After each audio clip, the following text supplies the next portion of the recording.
So, Greg, with Big Ten Media Days coming up in 2 weeks, let me ask you this: since we don't know what players are accompanying Matt Rule, what players would you select? Yeah, I think we kind of talked about this on Friday last we were here.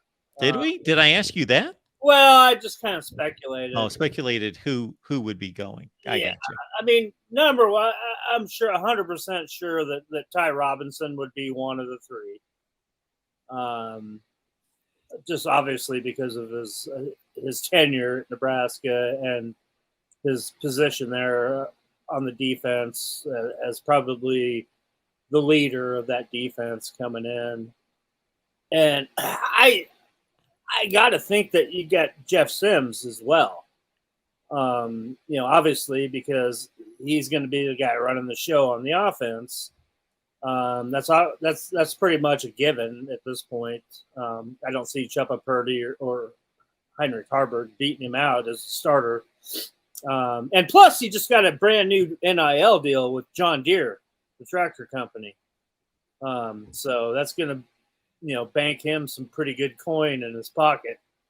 I didn't look at the details on it, but yeah, it'd be nice to have John Deere there flipping you a paycheck.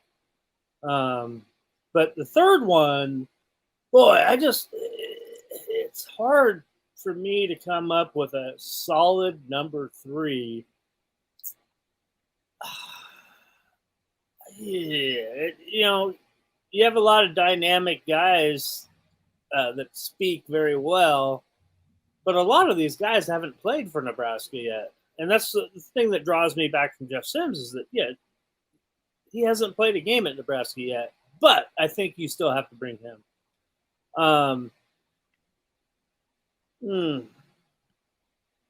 Name that keeps kind of popping up in my head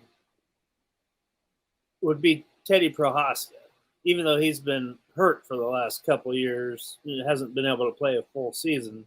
But Teddy's very likable, and he's a Nebraska kid. I would say maybe him as a guy, or maybe a Nick Henrich would be another good pick. Even though Nick's great to listen to and stuff, and he's got just this booming, very bassy voice to him. So you always got to turn your volumes down on when you're recording him. But he would be a good one as well, in my opinion. So I don't know. I mean, a lot of times you get two offensive guys, one defensive guy. I don't know. Maybe I throw like a Quentin Newsom in there maybe as well. Yeah, we're just going to have to see. Because we don't really know who the real leaders are going to be on this team moving forward with all the changes that have been made.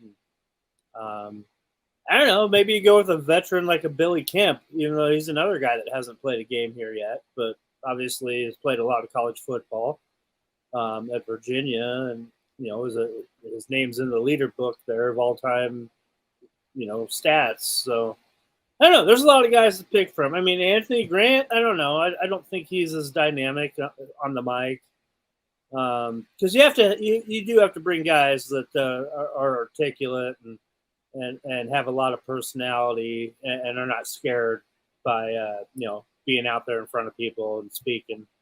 So yeah, that's it. There's a lot of candidates, but it's going to be interesting to find out who exactly those three guys are.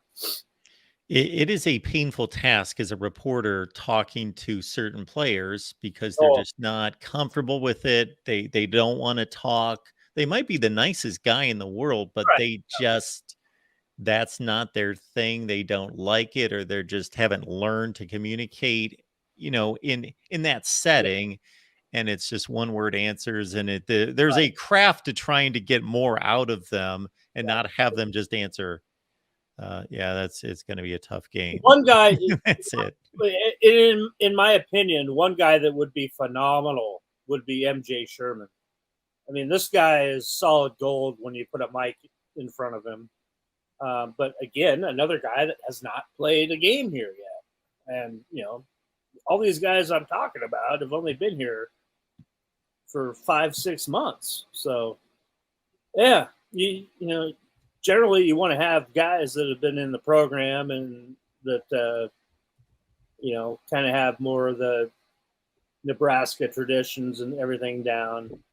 But he's great though. When he's in front of the mic, he is just outstanding.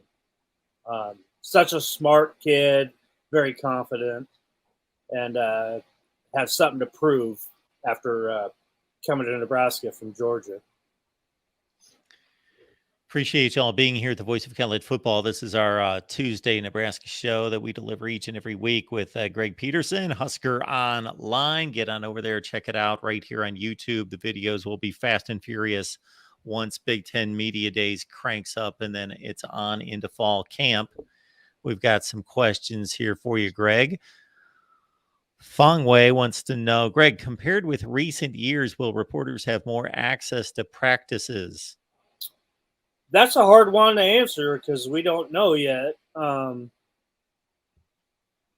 Besides fall camp, I can say this is that the access was better than it was under Scott Frost. At least we get a look at them every week.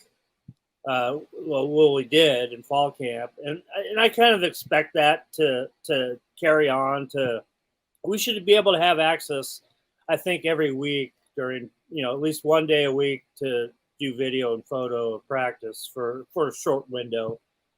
Just because Matt Rule he's very media savvy, and, he's not one of those coaches that shies away from the media. He's not trying to hide anything.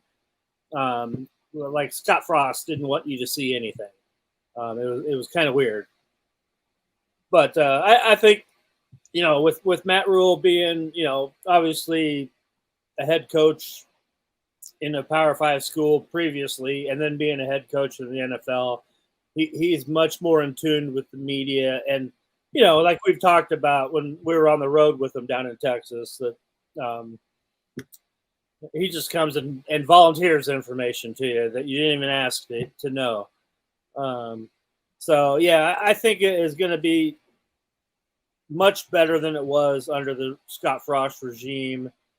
But Mike Riley, his access, that's pretty hard to beat. I mean, he was so straightforward with you. So we've been spoiled here in Nebraska. We've been used to having way better access than almost any of the other top 100 schools in the Power 5. And then it kind of fell off a little bit with Scott Frost, which was a shocking kind of a deal because you would think, hey, he's a Nebraska guy, but he just was not. He's just not a dynamic personality. He kind of wanted to stay in the background and not have to deal with a lot of questions.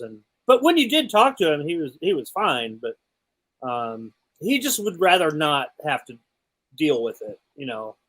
Matt Rule knows that it's a big part of it. You got to win the media, and and you kind of saw the effects of when Scott Frost was still head coach that he took a beating sometimes in the media because of just kind of the way he was. And but Matt Rule is totally a different guy. He knows his stuff, and I'm very, very confident that we're going to have really, really good access compared to what we had for the few years under Scott Frost.